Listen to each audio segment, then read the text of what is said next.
Hello दोस्तों। और आप लोगों के सामने फिर एक नया वीडियो लेकर आए हैं। और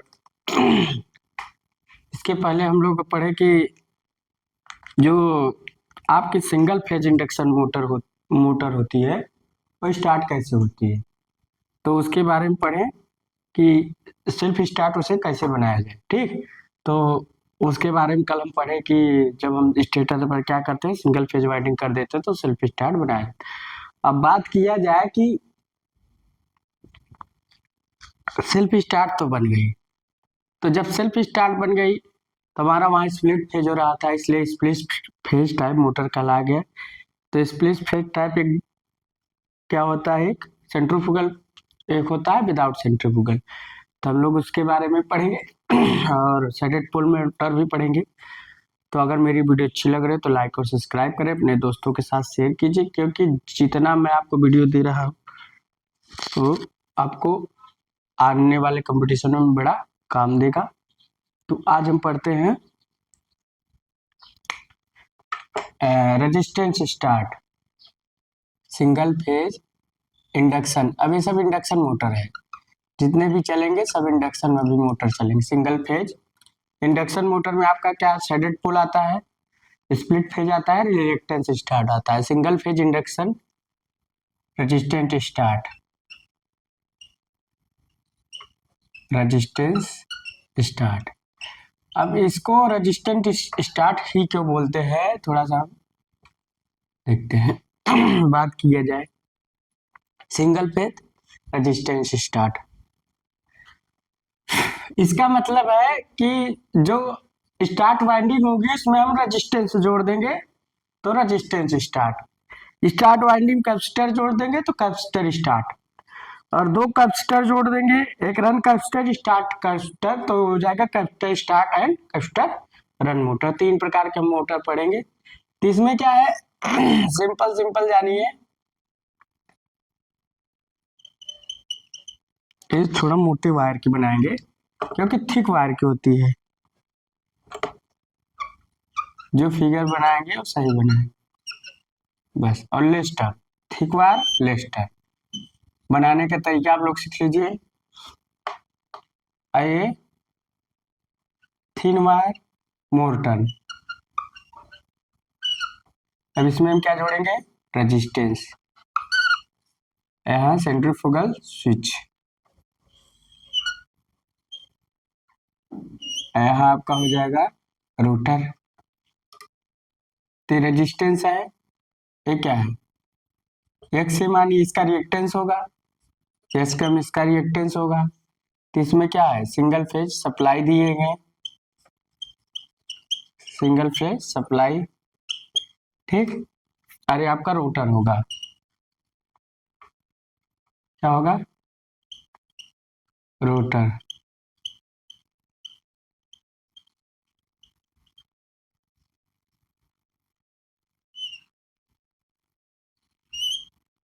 ठीक, ये आपका रोटर होगा, ये आपका क्या है, रोटर। ये आपका यस है, इसे बोलते हैं centrifugal switch, switch centrifugal switch.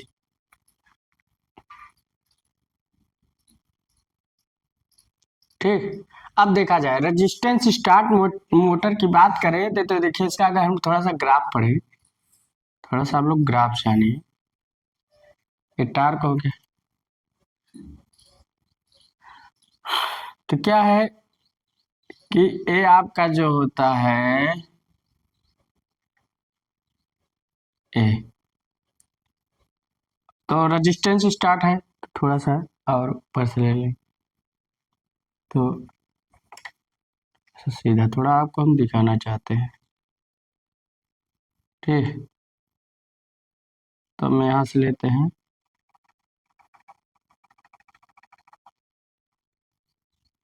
तो यहाँ एनएस हो जाएगी, स्पीड हो जाएगी सिंक्रोनस स्पीड। यहाँ क्या हो जाएगी, यहाँ स्विच ओपन हो जाएगा, यानो क्या हो जाएगा, एनएसडब्ल्यू, यहाँ लिख दे सेंट्रीफ्यूगल स्विच ओपन। एनएसडब्ल्यू मतलब सेंट्रीफ्यूगल स्विच ओपन इस कंडीशन। यहाँ क्या होगी ये टार्क है, क्या है टार्क। अब ये आपकी क्या है, ये यहाँ मेन प्लस ऑक्सिलरी वाइंडिंग दोनों रहेंगी, main plus auxiliary with centrifugal switch दोनों रहेंगे। अब यहाँ क्या है, यहाँ इस कंडीशन पे यहाँ तक दोनों वाइंडिंग रहेंगी, तब तक स्विच ओपन नहीं होता। अब आपका यहाँ तो स्टार्टिंग चार्ज शून्य होता है, मगर यहाँ रेजिस्टेंट स्टार्ट मेथड में स्टार्टिंग टार्क यहाँ थोड़ा बहुत ज़्यादा तो नहीं होता, लो होता है। तो टी स्टार्टिंग टार्क, यहाँ से रेजिस्टेंस लगाने से है स्टार्टिंग टार्क कुछ स्प्लिट फेज हुआ, तो यहाँ क्या हुआ स्टार्टिंग टार्क हल्का पड़ा, बहुत ज़्यादा नहीं रेजिस्टेंस लगा। अब यहाँ से आपकी ये जो एक ग्राफ यहाँ से ऐसे प्राप्त होती है, क्योंकि यहाँ कुछ हमिंग एंड स्वाइंग की आवाज आती रहती है। देखो ये ग्राफ ऐसे मिलेगा। इधर आपका अब इस कंडीशन जब सेंट्रीफ्यूगल स्विच ओपन हो गया तो यहाँ इस कंडीशन में सिर्फ मेन वाइंडिंग ही रनिंग रहेगी, मेन वाइंडिंग सप्लाई से सिर्फ मेन वाइंडिंग ही रनिंग रहेगी। अब इसका अगर ग्राफ देखें, थोड़ा सा वेक्टर डायग्राम देखें तो भी हो गया। अब ये आपका आई है ऑक्सिलरी वाइंडिंग का करंट इसमें जाएगा आई है, इसमें जाएगा आई एम, इसमें जाएगा आई एस सप्लाई करंट। अब उसके बाद इसका जाएगा आई एस और ये जाएगा आई एम। इसका रेजिस्टेंस क्या होता है, ज्यादा होता है, इसका कम होता है, तो इसका रेजिस्टेंस क्या होगा, ज्यादा होगा। और ये एक तरफ से लीडिंग भी होती है आई एम से, देखिए ये लीडिंग मानी गई इसलिए इसको लैगिंग किया गया, इसलिए नीचे ऊपर है, तो आपका एक ग्राफ खींचा जाएगा। अब वी है, वी को हमने रेफरेंस माना है, वी को क्या माना है, रेफरेंस माना है। तो बात किया जाए यहाँ से जो एंगल बनेगी फाई है, इसका जो आई एम का एंगल बनेगा वो बनेगा फाई एम। उसके बाद इसका एंगल बनेगा, ये बनेगा फाई एस, और दोनों के बीच का एंगल जो बनेगा इसके बीच का आई एम, आई एम के बीच वो बनेगा डेल एंगल। क्या बनेगा, डेल, ये टार्क एंगल होता है। अब क्या है, ये टार्क एंगल का मान क्या है, कम है, 90 से कम है, लगभग del equal to less than 30 अंश, 30 अंश माना गया है। तो यहाँ क्या है, इसका स्टार्टिंग टार्क कम होगा, क्योंकि टार्क प्रोपोर्शनल साइन डेल, तो साइन डेल का मान जितना कम होगा टार्क उतना ही कम होगा। तो इसलिए इसका जो स्टार्टिंग टार्क होता है लो स्टार्टिंग टार्क होता है, लो स्टार्टिंग टार्क होता है, कांस्टेंट स्पीड से घूमती है। उसके बाद ये आपका 800 से 4000 आरपीएम, कितना, 4000 आरपीएम के स्पीड कंट्रोल में उपयोग होती है। तो इसका जो कांस्टेंट की स्पीड लगभग 800 से 4000 आरपीएम तक होती, और साइन डेल कम है तो इसका लगभग 30 अंश होता है। तो ये क्या होता है, टी प्रोपोर्शनल साइन, जितना डेल कम होगा टार्क एंगल इसको बोलते हैं, जितना कम होगा उतना टार्क कम होगा। तो रेजिस्टेंस स्टार मीटर में लो स्टार्टिंग टार्क कांस्टेंट स्पीड।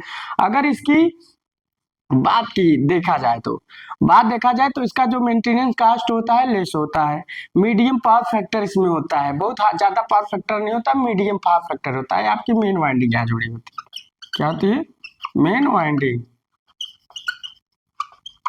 तो मीडियम पावर फैक्टर में लेस मेंटेनेंस का, इसका स्पीड और लोड करेक्टरिस्टिक देते तो वो आपका शंट करेक्टरिस्टिक होता है। अगर स्पीड कंट्रोल देखें तो वोल्टेज कंट्रोल द्वारा इसके स्पीड कंट्रोल किया जाता है। अब इसका उपयोग कहाँ करते हैं, जैसे आपका स्मॉल आपका लेथ मशीनों में, स्मॉल सेंट्रीफ्यूगल पंप में, ग्राइंडर में, सेलर ड्रेनर पंप में, ऑयल बर्नर में, आयरिंग मशीन में, यूनिट हीटर में, ब्लोअर में, टेबल फैनों में, और आपका वॉशिंग मशीन में, रेफ्रिजरेटर में, डुप्लीकेट मशीन में कितना उपयोग इसका होता है। ठीक, तो इसको उतार लीजिए सब। और बात की जाए इसका जो कैपेसिटी उतार लीजिए, तो हम लिखवाते हैं पहले।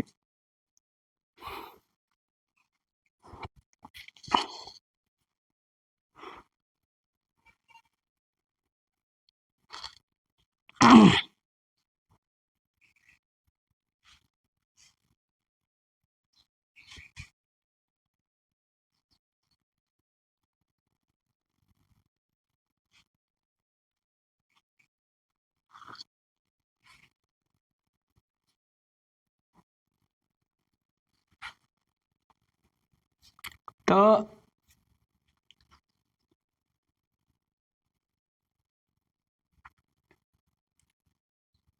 डाल लीजिए, सबका हमने एंगल बना दिए। कैसे एंगल बनाना है तो आपको डरना नहीं, हमने सारा एंगल बना दिए। टेट आर्क एंगल है,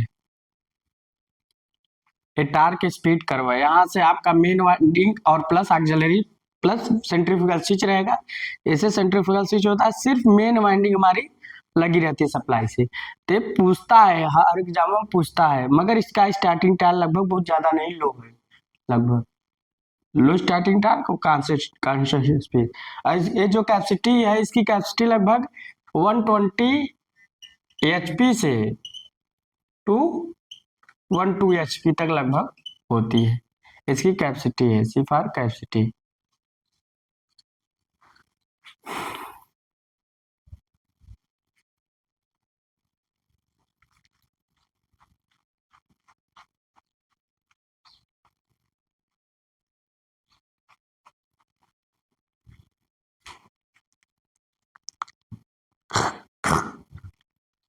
तो इसका एक टार्क और स्पीड कैरेक्टरिस्टिक है, एक ग्राफ है, फेजर डायग्राम है, और आपका ये पिक्चर है।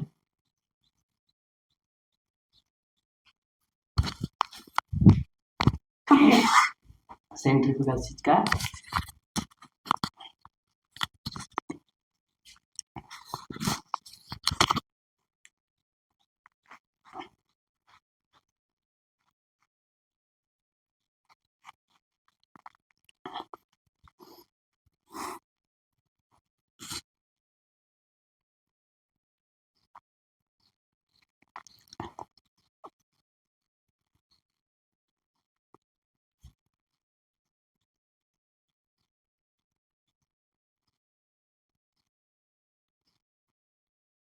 तो यहाँ वर्किंग हम बता दी। जब सिंगल फेज सप्लाई देते थे हमारे दो current I A I am, तो यहाँ टार्क का जो इक्वेशन हो जाएगा आपका, इसको आप लोग उतार लियोगे।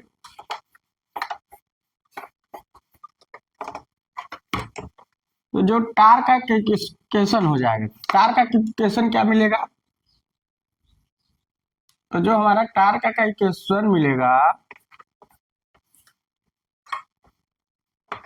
वो टार्क इक्वेशन कहाँ मिलेगा, वो आपका मिलेगा T proportional I M I A and sine del. अब रिजल्टेंट टार्क सुन नहीं रहा, अब टार्क का इक्वेशन नहीं मिलेगा, याद रखिएगा। या टी इक्वल टू के लिख सकते हो। अगर हम के लिख दे, के का मान 1 रख देंगे तो वही आ जाएगा साइन डेल। तो साइन डेल जितना होगा अधिक, उतना टार्क अच्छा होगा। तो इसमें कुछ इंपॉर्टेंट पॉइंट लिखते हैं। इंपॉर्टेंट पॉइंट इसको मिटा देते हैं, आप लोगों ने मिटा लिया होगा। तो इसके इंपॉर्टेंट पॉइंट हम लिखते हैं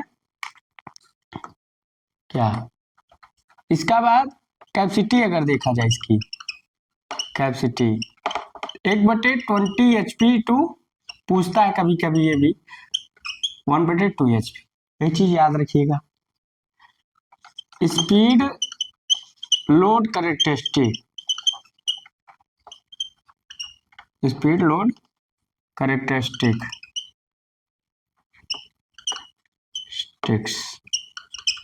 कैरेक्टरिस्टिक की बात करें, स्पीड लोड कैरेक्टरिस्टिक की बात करें, संट कैरेक्टरिस्टिक होती है, संट कैरेक्टरिस्टिक।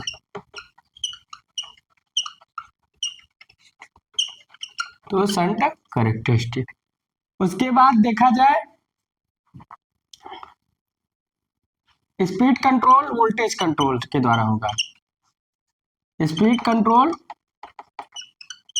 वोल्टेज कंट्रोल,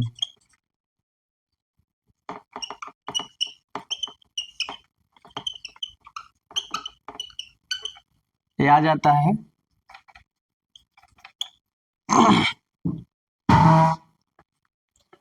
और देखा जाए क्या,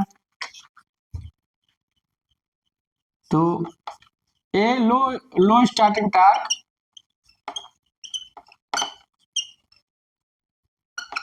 टार्क और कांस्टेंट स्पीड,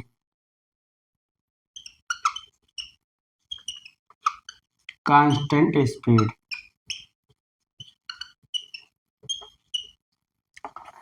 और मीडियम पावर फैक्टर,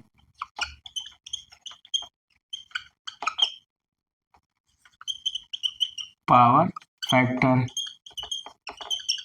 और इसका जो टार्क एंगल बनेगा डेल की लगभग 30 एंगल, याद रखिएगा। और कुछ, और इसका क्वेश्चन लिख दिए हैं। और less maintenance cost, less maintenance cost, less maintenance cost. और बात किया जाए medium power factor, less maintenance cost, और जिसका स्पीड कंट्रोलिंग होता है 800 से 4000 रुपये हमने लिखा है, तो फिर लिख लीजिए स्पीड कंट्रोल में उपयोग होता है।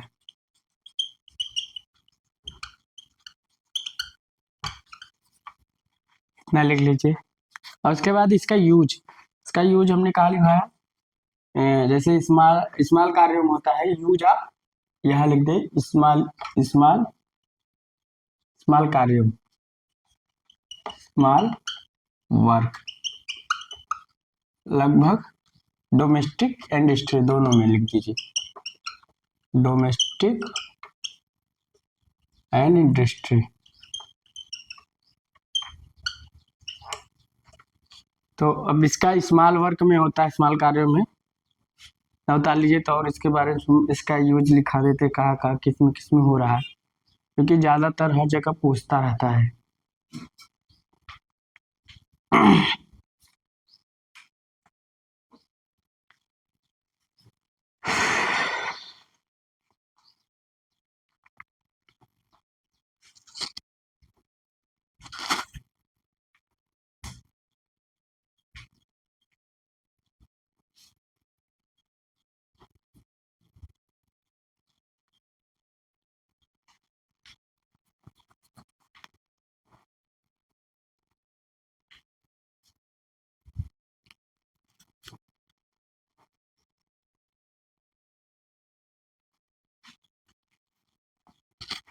Single phase resistant start, single phase resistant start induction motor.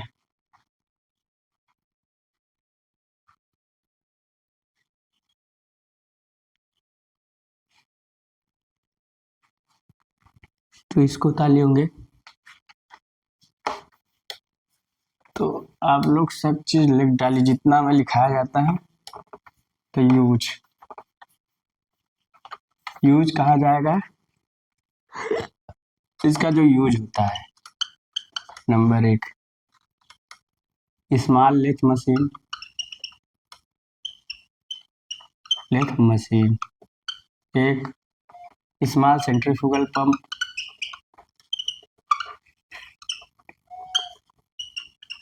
Fugal pump और cellar drainer pump, cellar drainer pump और unit blower, oil burner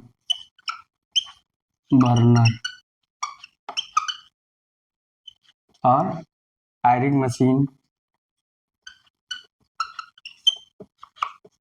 ironing machine, oil burner, ironing machine, unit heater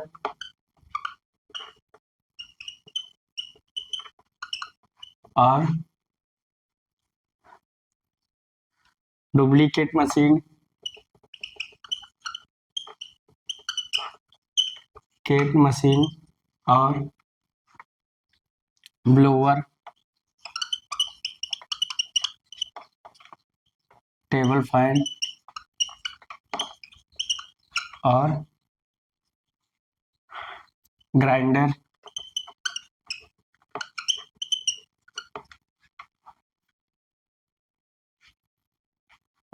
washing machine,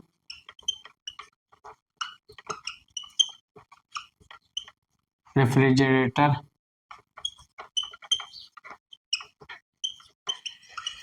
generator, etc। इतना आपका उपयोग होता है। Use ज्यादा पूछता है इसका, यूज ज्यादा पूछता है।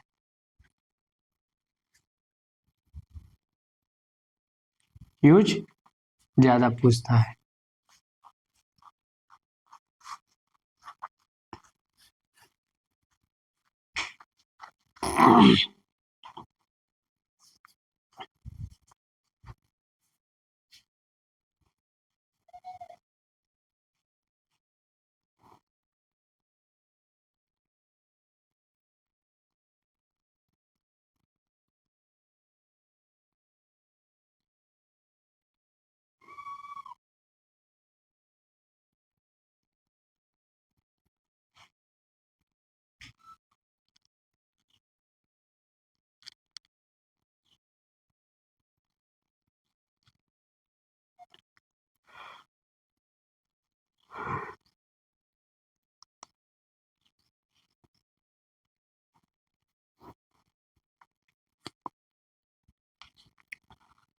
अब हम लोग इसके बाद हम लोग क्या पढ़ेंगे,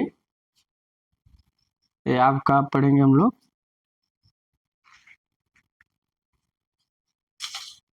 capacitor start and capacitor run motor दोनों पढ़ेंगे। तो इसके पहले हम लोग थोड़ा कैपेसिटर के बारे में जानेंगे कि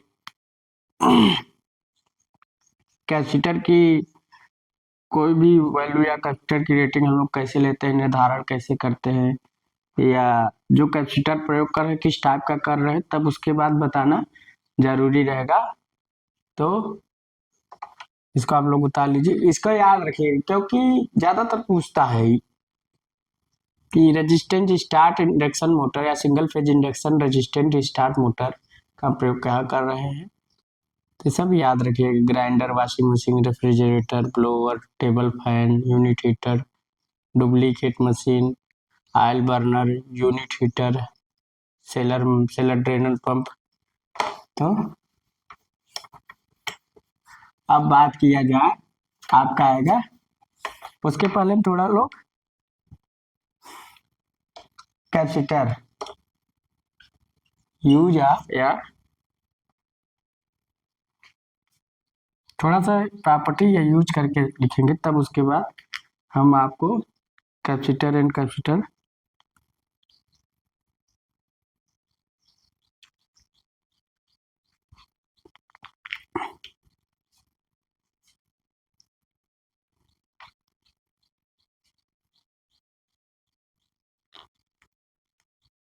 बात करें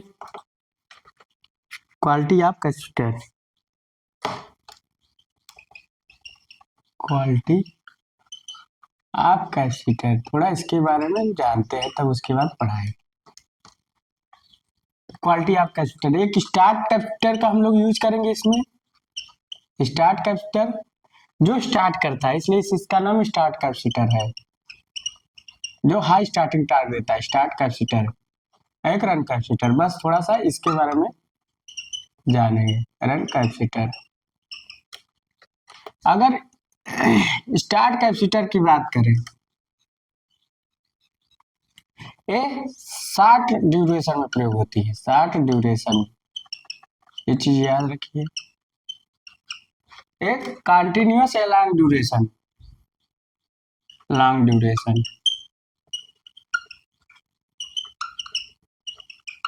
तो इसका एक शॉर्ट ड्यूरेशन में, एक लॉन्ग ड्यूरेशन में। दूसरा पॉइंट अगर देखा जाए तो इसकी कैपेसिटी ज्यादा होती है, high capacity use. High capacity, capacity मतलब कितने का, ये जो होता है लगभग 250 माइक्रोफैरड।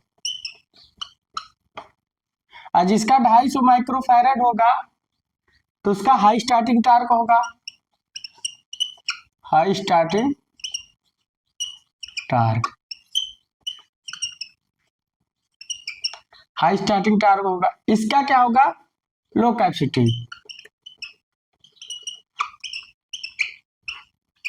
लो कैपेसिटी तो लगभग 2 से 20 माइक्रोफैरड, 2 to 20 माइक्रोफैरड ना होगा।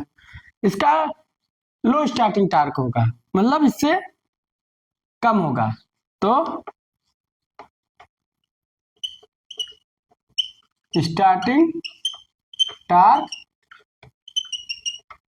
Less than starting torque, less start capacitance. Starting torque ऐसे लिख सकते हो, starting torque T S T. तो स्टार्टिंग जो टार्क होगा, स्टार्टिंग टार्क जो होगा स्टार्ट कैपेसिटर से is less than starting torque, ये ज्यादा होगा।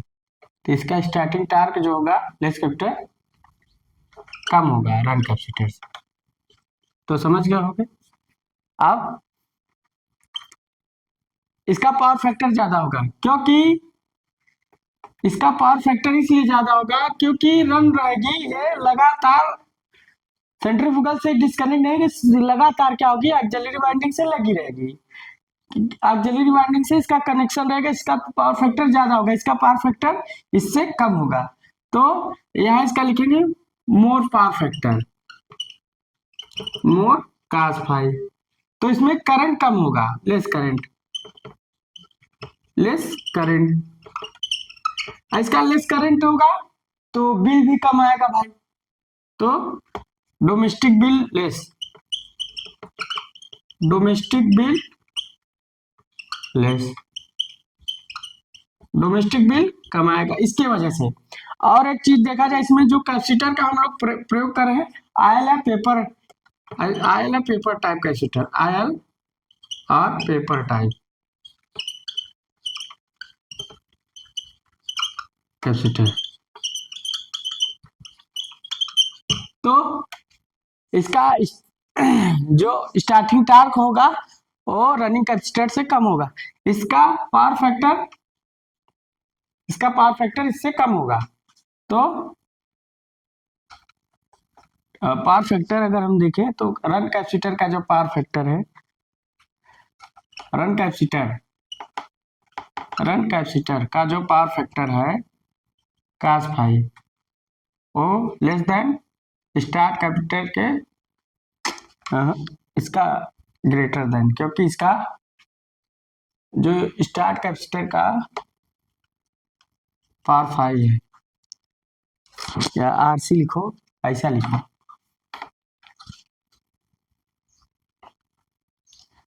तो इसमें नॉइज भी नहीं आएगा, नॉइजलेस ऑपरेशन होगा, कांस्टेंट स्पीड और नॉइज ऑपरेशन। अब देखा जाए, छोड़िए इसका देखा जाए तो मोर का फाई इसका ज्यादा होगा, तो इसका क्या होगा, स्टार्टिंग कैपेसिटर का जो cos फाई होगा वो लेस देन रनिंग कैपेसिटर के cos फाई से कम होगा। आर का मतलब हो रहा है रनिंग कैपेसिटर, और सी का मतलब होता है स्टार्टिंग कैपेसिटर। और हाई स्टार्टिंग टार्क इसका, इसमें जो कैपेसिटर प्रयोग हो जाएगा electrolyte capacitor, electrolyte, electrolytic capacitor.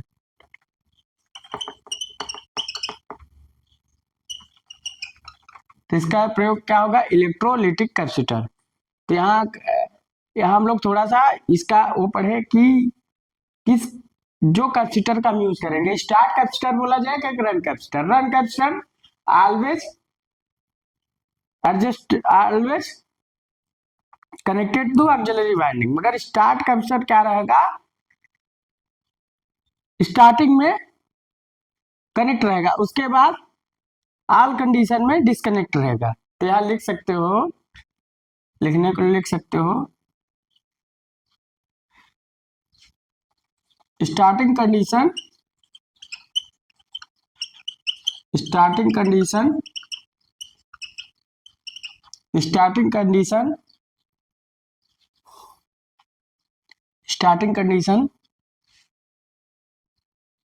Start capacitor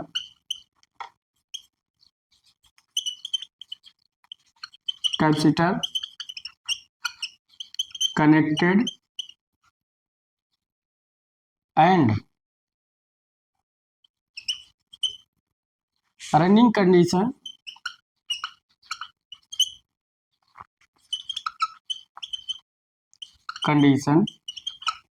starting capacitor disconnected.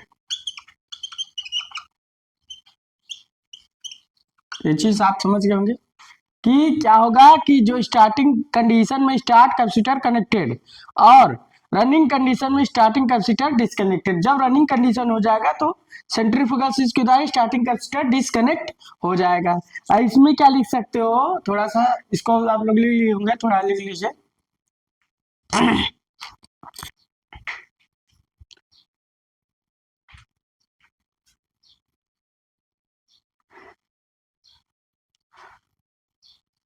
इसलिए इसके बारे में थोड़ा सा लिखाना जरूरी था, समझाना जरूरी था।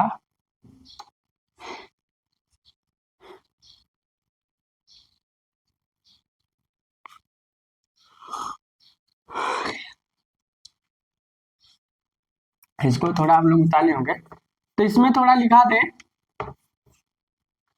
इसके बारे में, रन कैपेसिटर के बारे में लिखेंगे। रन कैपेसिटर में लिखेंगे स्टार्टिंग एंड रनिंग कंडीशन में, दोनों में रन कैपेसिटर क्या होता है, मेन प्लस ऑक्सिलरी वाइंडिंग के साथ जुड़ा होता है, कनेक्टेड होता है। लिखेंगे starting and running condition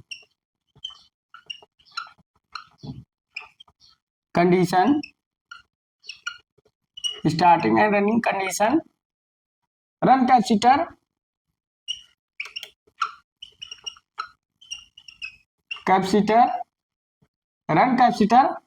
always connected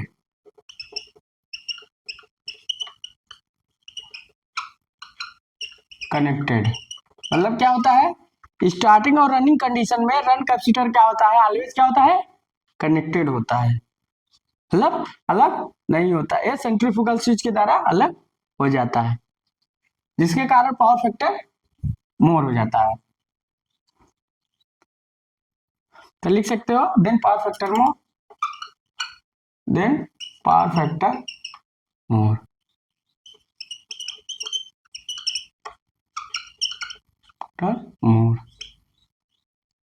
ये पॉइंट उतार लीजिएगा।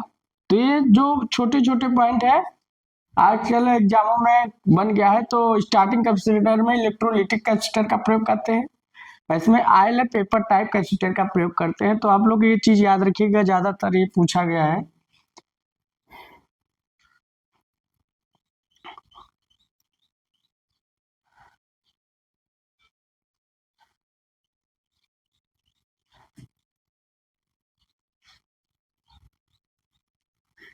तो आप लोग अच्छे से पढ़िएगा, मन लगा के पढ़िएगा। तो अब कल हम लोग पढ़ेंगे क्या कि starting single phase start capacitor induction run motor और इस single phase capacitor start and capacitor run motor को हम लोग कल पढ़ेंगे, यूज पढ़ेंगे, कैरेक्टरिस्टिक पढ़ेंगे, अच्छे से पढ़ेंगे कल, दोनों मतलब खत्म कर देना है। तो कुल मिलाकर कल start capacitor and start capacitor run motor दोनों को पढ़ेंगे। यूज कहाँ होता है पढ़ेंगे, कैसे यूज होता है थोड़ा सा तो हम लोग इसको अच्छे से जानेंगे। तो आज थोड़ा हमने इसलिए इसको डिटेल लिखा दिया कि मान लीजिए अगर हम कैपेसिटर जो प्रयोग कर रहे हैं तो किस लिए प्रयोग करें, कौन सा कैपेसिटर है, स्टार्टिंग टार्क क्या है। तो हमने देखा कि जो रन कैपेसिटर का पावर फैक्टर है, जो रन कैपेसिटर का पावर फैक्टर जाता है, करंट कम है, स्टार्टिंग टार्क क्या है, स्टार्ट कैपेसिटर से कम है। मगर स्टार्ट कैपेसिटर की बात करें, स्टार्टिंग टार्क कम है, पावर फैक्टर कम है रन कैपेसिटर से। ठीक, तो आप लोग पढ़ेंगे और और उसके बाद आप जाने कि जो स्टार्ट कैपेसिटर होता है वो स्टार्टिंग में ही कनेक्टेड रहता है और रनिंग कंडीशन में डिस्कनेक्ट हो जाता है। मगर रन कैपेसिटर क्या होता है, स्टार्ट और एंड तक रन कैपेसिटर कनेक्टेड होता है ऑलवेज मशीन से। तो उससे क्या होता है, हमारा जो क्या होता है, बात की जाए, हमारा जो पावर फैक्टर होता है इससे इम्प्रूवमेंट होता है, करंट भी कम होता है, लेस बिल भी कम आती है।